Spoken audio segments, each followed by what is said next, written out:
Everyone's got an opinion on this. Your colleague who stays glued to his phone all day watching some green and red chart, he'll tell you trading is the path to fast money. Your dad who bought shares in some company decades ago and barely looked at them, he'll swear by investing. So who's right? Here's the honest answer. Both of them can be right, and both of them can lose everything if they don't know what they're actually doing. The problem isn't trading or investing. The problem is that most people jump into one of them without understanding what makes each one work, and more importantly, what makes each one dangerous. In this video, we're going to break down exactly what trading and investing are, how they differ, and by the end, you'll know which one actually makes sense for you. Let's get into it. Let's start with trading. At its core, trading is simple. Buy something at a low price, sell it at a higher price, repeat. The key word here is fast, because traders are trying to profit from short-term price movements, not from the long-term growth of a business. We're talking hours, days, sometimes weeks, but almost never years. The main tool traders use is called technical analysis.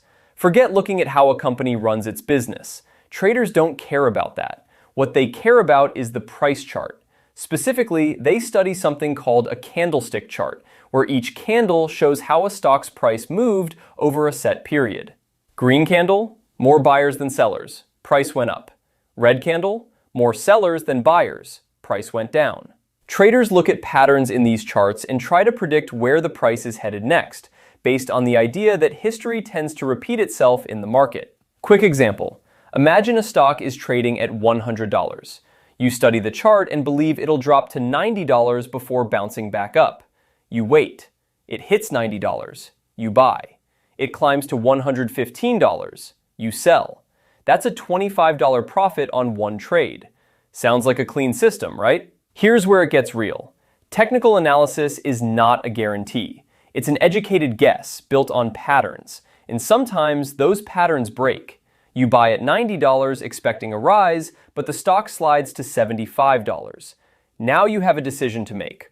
Hold on and hope, or cut your losses. This is where most traders use something called a stop loss, a preset price point where you automatically sell to prevent a small loss from turning into a disaster. If you set a stop loss at $82, the stock sells automatically when it hits that level. You lose $8 per share, but you didn't lose $30. Smart. But even stop losses don't make trading easy. There are three main types of trading you should know. Day trading. You open and close trades within the same day. No overnight positions. This is the most intense style. You're basically glued to a screen. Swing trading.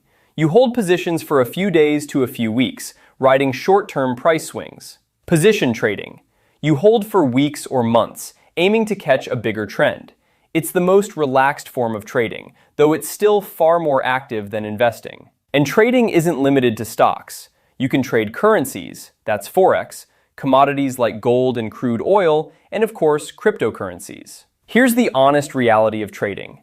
Studies consistently show that the majority of retail traders, everyday people like you and me, lose money in the long run.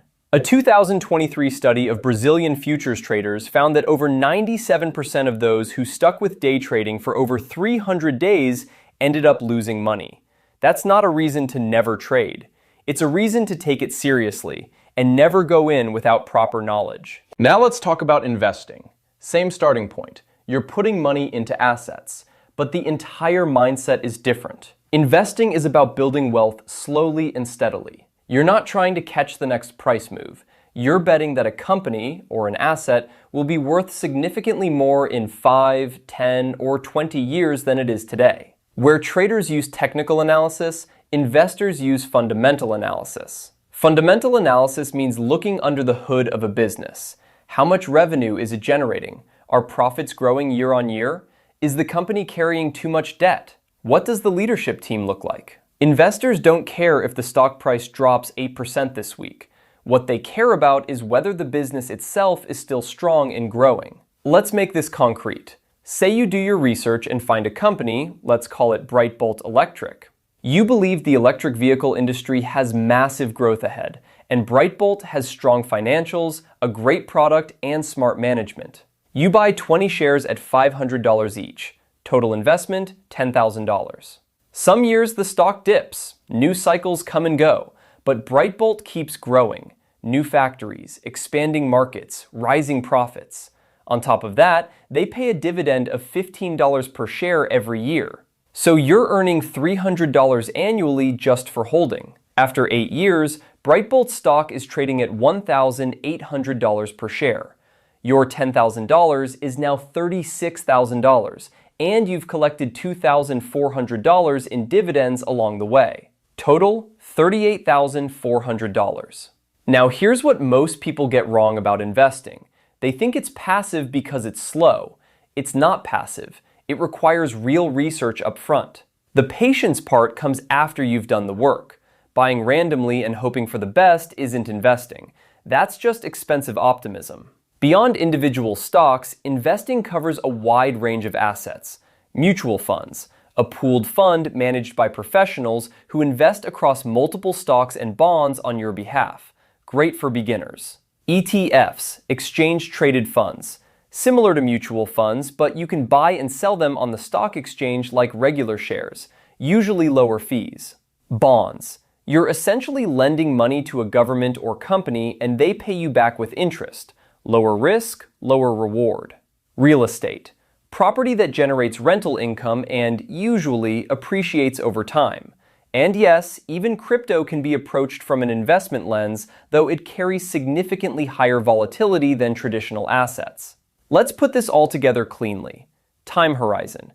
Trading operates in the short term, hours, days, or weeks. Investing is a long game, years, sometimes decades. Warren Buffett has held shares in Coca-Cola since 1988. That's over 36 years and counting. Analysis type. Traders live in price charts and technical patterns. Investors dig into company financials and business fundamentals. Risk level. Trading is higher risk. One wrong prediction in a leveraged trade can wipe out your capital quickly. Investing, done properly, carries risk too, but it's spread over time, which significantly reduces the impact of short-term market swings. Attention required. Traders monitor markets constantly. It often feels like a full-time job. Long-term investors can check in monthly or even quarterly. You let the business do the work. The most important real-world example? If you had invested $100,000 in Reliance Industries stock in 2010, it would be worth roughly $700,000 to $800,000 today, without doing a single trade, just buying and holding.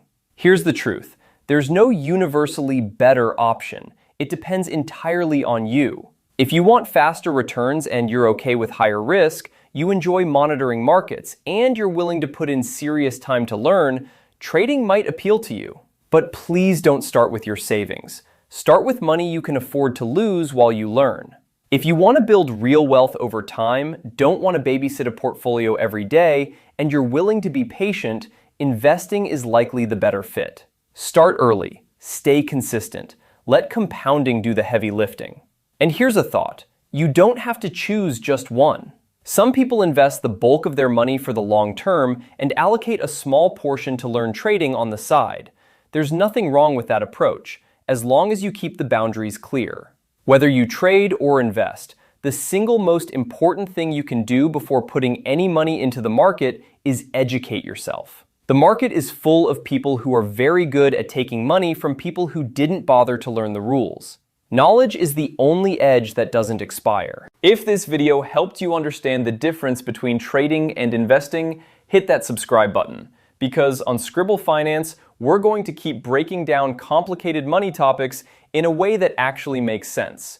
See you in the next one.